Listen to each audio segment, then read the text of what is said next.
Hi guys, welcome to the channel. In today's video, I'm going to show you how you can restore Trust Wallet on your phone.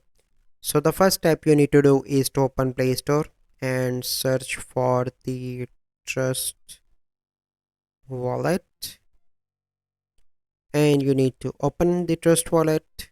So once you open here, you can see the option create new wallet, add existing wallet. So you simply need to click on that, and here you can see three options, that is secure phrase, Google Drive backup, view only wallet.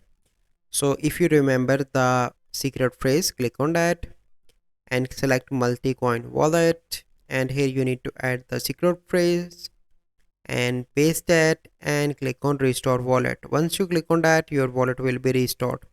So this is the process. I hope you find this video helpful. If you find this video helpful, must like this video, subscribe to our YouTube channel for future videos. We'll see you in the next video. Thank you. Have a good day.